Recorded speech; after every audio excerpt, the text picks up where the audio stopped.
Hello everyone. In our previous sessions, we have discussed that how could you have solved the GS2 paper completely from our notes as well as from our classes. In this video, we'll be discussing how the agriculture portion of GS3 could have been solved and the question that came very directly from the notes as well as the questions that we have given for the practice. So first we'll be discussing the question number 3, which is from agriculture. Economy we have covered in the last video. You have seen that. It's been some time because I was busy in taking classes. So let's get to the questions directly. Explain the factors influencing the decision of farmers on the selection of high value crops in India. So what this question has asked? This question has asked about the decision making practices of the farmer. Why do the farmer take decisions to grow a certain kind of crop? So which is basically how the farmer is benefiting from a particular crop. So what factors do farmer keep in their mind? So in introduction, you could have written, so certain high value crops are there. For instance, wheat, rice, as well as pulses, okay, millets, etc., which the farmer grow in India, especially in the northern plain belt and other belts like the black soil belt of Deccan Plateau, etc. So these some kind of factors that farmer think in their mind. So basically this is the question came from the theme of crop diversification.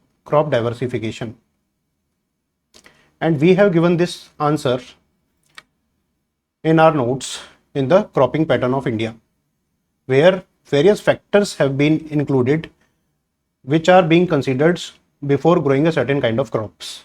For instance, first is agronomic factors, which includes soil type and fertility. So farmer also include this in their decision making process. So what is the kind of soil and what kind of crop can I grow to increase the output of that particular crop, and how can I make the money out of it. Then secondly, rainfall and irrigation availability, whether that particular area receive a certain amount of rainfall which is required for the crop or not, okay, with the examples we have given. Then the temperature and climate suitability, which is climate smart agriculture. That means whether the irrigation facilities, whether the temperature of that particular area depends on the crops that we are growing, right? For instance, in Rabi season we are growing wheat crop, but in tropical climate like Kerala, can we grow wheat? No, we cannot grow wheat because there is no enough cooling in winters that has been seen in Kerala. Then certain economic factors that farmer take into their mind, like price realization and MSP, whether the MSP is given on that particular crop, because if the farmer fails to sell that crop into the market, the farmer has to rely on the government to provide them the adequate price for that particular crop. Then access to market and storage, whether the storage facilities for that particular crop is there or not. For instance, if the crop is perishable, then how can the farmer grow that particular crop? Okay, if there is no storage facility, then input cost and profitability. So whatever the input that farmer is given X, then the profit should be X plus certain amount Y. So Y needs to be the profit. So how much Y is there? So farmer also consider that. Then policy and institutional factor the farmer consider, whether the government support the policies or not, whether the government provide seed or not, whether the government provide food security in that particular area, whether the government provide the Fasal Bima, right, crop insurance. Then trade policies, farmer consider that whether that crop can be exported or not, right? Then farmer specific factors are there, like size of land holding. If the land holding is large, then farmer can grow into the chunk. Okay, then household needs, whether that crop fulfills the farmer needs, for instance, especially in the sustainable and agriculture subsistence farming, where the farmer has to save for the food security of its own family. Then literacy and awareness is also one of the factor, whether that particular knowledge for growing that crop is there or not in the market domain. Then financial status, access to credit, whether the credit is there, whether the Kisan has Kisan credit card and Kisan credit card can be applied to that particular crop or not. Okay, so all these factors farmers consider before growing a certain crop. So you can see that this question can be easily answered from the notes that we have given as well as the teachings that we have been doing in our class. Then elaborate the scope and significance of supply chain management of the agriculture commodities in India.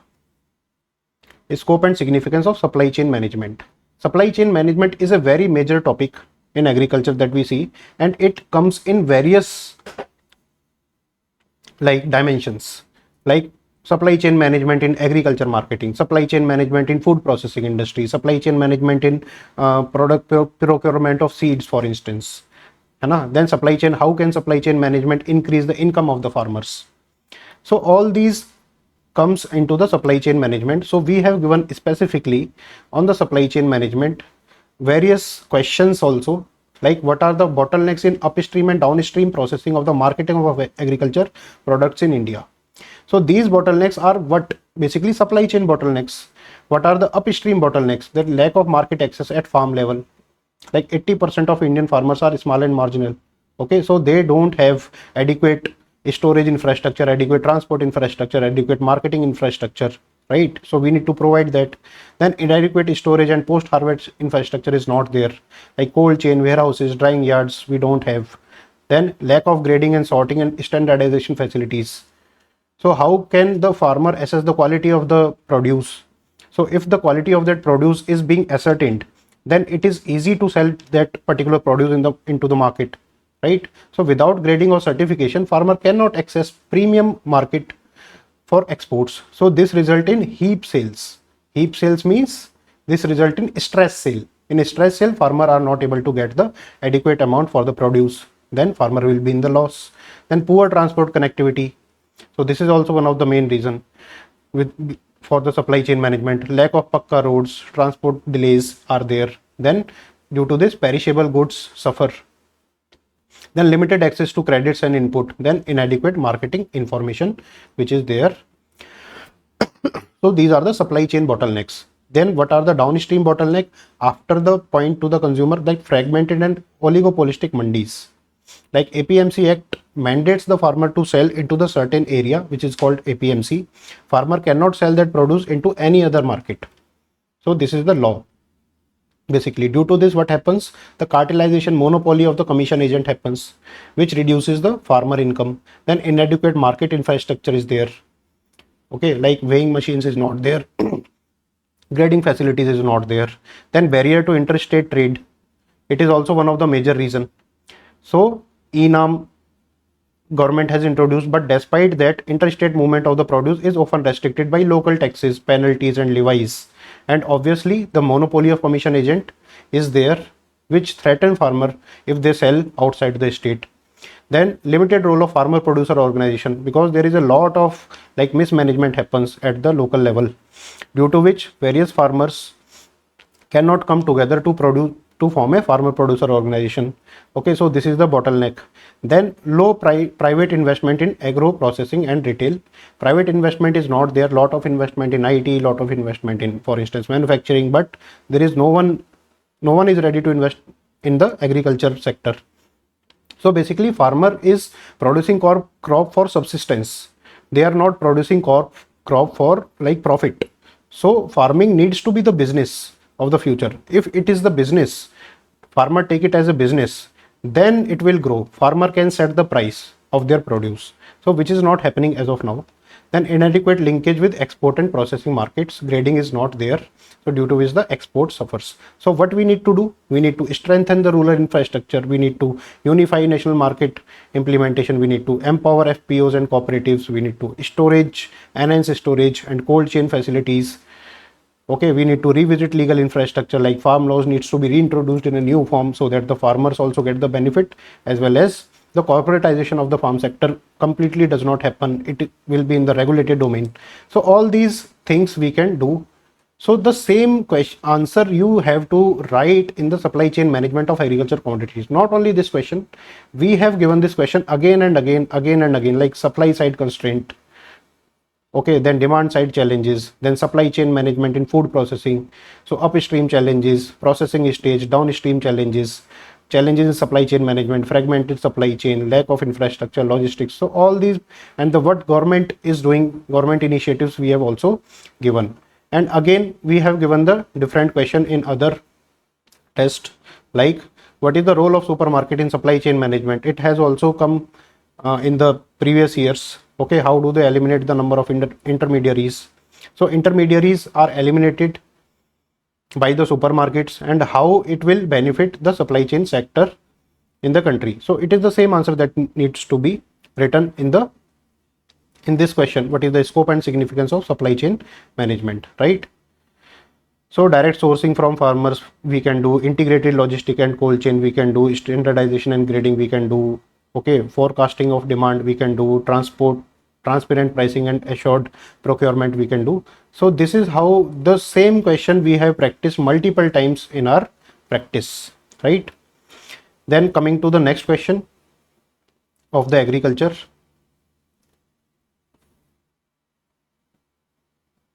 Yeah, examine the factor responsible for depleting groundwater in India.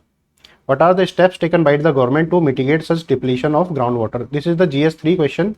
It is related to environment, but it is also related to agriculture. It is also related to geography. In geography also we study groundwater in detail, okay, in GS1.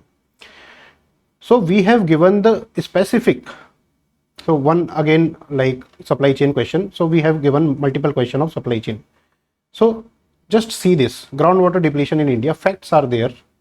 Major causes of groundwater depletion, agricultural drivers, green revolution impact, water intensive crops we have been producing, like paddy requires 5,000 liter per kg to grow in arid areas due to MSP incentives.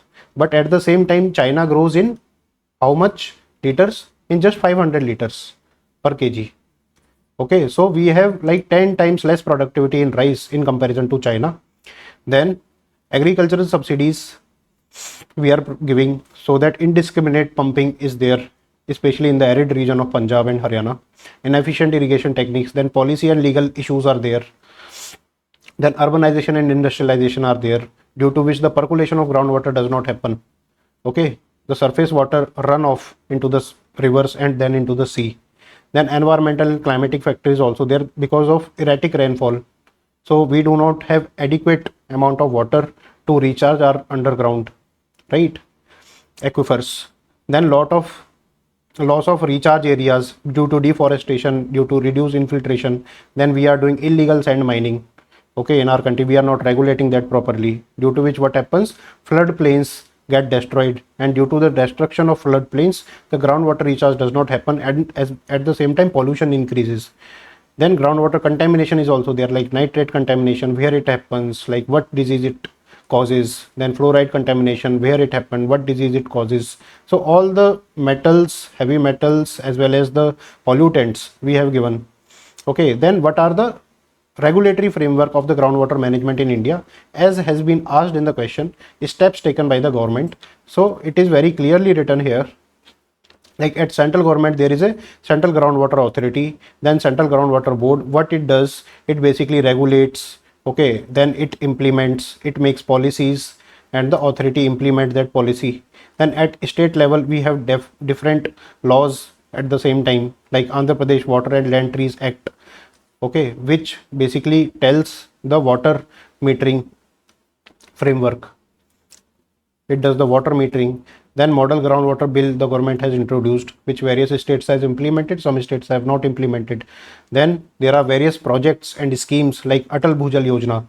Okay, then the basics of Atal Bhujal Yojana, as well as some pointers to write in the mains examination as given. Then Jal Shakti Abhiyan, National Aquifer Mapping and Management Program, Mission Amrit Sarovar, okay, aims to develop 75 water bodies in each district by 2023-24. Then Bureau of Water Use Efficiency, it increases the agricultural water use efficiency of crops. Then Pradhan Mantri Krishi Sinchai Yojana is also there, which has three components: accelerated irrigation benefit program, second component is watershed management, then third component is per drop more crop. This basically deals with building of large irrigation channels like canals, dams, etc. This is how these channels will be linked to the fields.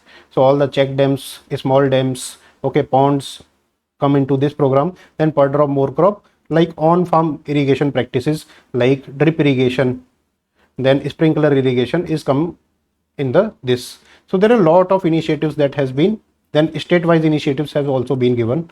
So a lot of material is there to write and to add value into your answer. It is the same question, same to same question has been asked. Then examine the scope of food processing industry, and we have also given like practice question in that particular. Groundwater, like India is facing a groundwater crisis.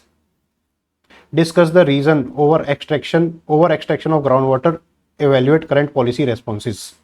So the same question which UPSC are asked, we have given in our practice questions. See the same: free and cheap electricity to farmers, water heavy crops, then old and wasteful irrigation methods, weak rules and poor monitoring. So all the small pointers that you could have written into your exam, we have taught it, we have like made it available to you, and the 100% like accuracy rate is there in the exam. Then government policy responses and their evaluation, Atal Bhujal Yojana, then all these schemes that the government has launched is given one by one here. Lot of schemes, you can choose to write 5, 6, as many as you can depending upon the space available into the exam sheet. And we have also given the framework that how could you have written this answer in a very better manner. Then way forward, strict laws needs to be there, water saving crops needs to be grown, promote water, rainwater harvesting, involve communities, use technology, etc. Small pointers we have given to solve this particular question. Not only in notes, but also we have given it in practice. Not only once, we have given it in practice multiple times. Like water, energy, food nexus. So lot of questions have been there. Okay, you can just see the PDFs. Then examine the scope of food processing industry in India, elaborate the measures taken by the government for the generating employment opportunities in the food processing, right? So in introduction, you have to explain what is food processing industry. Then the first part needs to be the scope of food processing industry.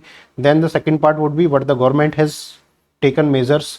Then the third part would be what are the challenges, because it is saying examine means you have to give the challenges and limitations of the food processing industry that India is facing. Then again after that you have to give the solutions, what we can adopt to strengthen the food processing industry in India and to increase the income of farmer as well as the revenue for the government. Okay, and give the better quality food to the consumer. So all these we have to give. So where we have given it, in the food processing industry theme note, like type of food processing industry, then significance of food processing industry, employment generation, rural to urban migration curbing, then enhance farmer income. All these like with facts and examples we have given. Then scope of food processing industry, it gives the status of food processing industry in India. Like we have low processing level, only 2% of fruits and vegetables are being processed in India, 8% of marine products are being processed in India, then milk 35% only is processed in India, then poultry 6%. So that is why we need to have a big food processing industry, because it add value to the food which increases the farmer income. Then agroclimatic advantage we have, which we can exploit to give various kind of foods like makhanas, in lychees, okay, then cereals, pulses, millets, lot of things are there. Then growing urbanization and middle class market. Okay, with growing middle class, rising disposable income, urban lifestyle, there is increasing demand for convenient packaged and nutritious foods. So there is a market for packaged foods we can cater to. And export potential is very high. Like basmati rice we export, buffalo meat we export, marine products we export. Okay, then 51 billions in 2022-2023 we have exported the agriculture products. So it is not a small amount. We can increase it to 250 billion. Okay, many countries are doing that already, but we are not, due to the constraint in the food processing sector. Then what are the challenges in food processing sector? Supply side challenges, demand side challenges. What government is doing? The Pradhan Mantri Kisan Sampada Yojana, what it does, it gives way to mega food parks, okay, which benefit 25,000 to 30,000 farmers. Then integrated cold chain and value addition infrastructure, then agro processing cluster, then food safety and quality assurance. Then Pradhan Mantri Matsya Sampada Yojana for fisheries sector, Okay, you can include that in the food processing. Then production linked is incentive for food processing. We have also given nearly 11,000 crore for that, for this particular scheme. Then PM formalization of micro food processing enterprise, PM FME scheme. You might not have heard of it, but we have given it in our notes. If you write it, it will add a significant value to your answer. Then Operation Green top to total scheme to stop the perishable food from getting perished. Okay, it increases the farmer due to food processing. Then FDI in food processing industry has been given to 100%. So lot of things government is doing. Then food processing fund of NABARD. Okay, national food processing policy we have given, like in 2019, a draft policy which has not been formalized yet. Then other measures what we can do, we can invest in infrastructure via PPP model. Okay, which is we have not explored yet, in especially in agriculture, because contract farming is still seen as a taboo by the farmers. Then e-nam and direct procurement we can do. Then cold chain expansion we can do. Okay, then farmer producer organizations and cooperatives we can explore, like we have explored in the milk industry. Then financial and credit support, we need to formalize credit for the farmers, especially with the Kisan credit card and the crop insurance scheme. Okay, then digital supply chain we need to give. Then skill development and R&D for the farmers we need to give, like there needs to be adequate extension centers for the agriculture marketing as well as agriculture information that we have given. Okay, so all the things that you need to answer, you need to write in food processing question of any kind, you can just find that in one place in our notes. Okay, and especially the classes are very important because we explore like in what dimensions we can write the answer basically, and in what space we can write the answer, how many types of, how many subtype of answer we can write, how many types of introduction we can write, how many types of conclusion we can write. So all these things are clearly given in our program, so you can just explore it. We have reduced the fees for the students who are like financially vulnerable, and they have given lakhs of fees to the coaching institutes but are not able to get the clear cut solution for the mains examination. You can just give here. The program is in English medium, so I teach in Hindi as well as English, so you can just explore and enroll in the program. Thank you all. Okay, the link of the program is given under the description box as well as in the comment box. You can just explore it and take the admission as soon as possible. Thank you.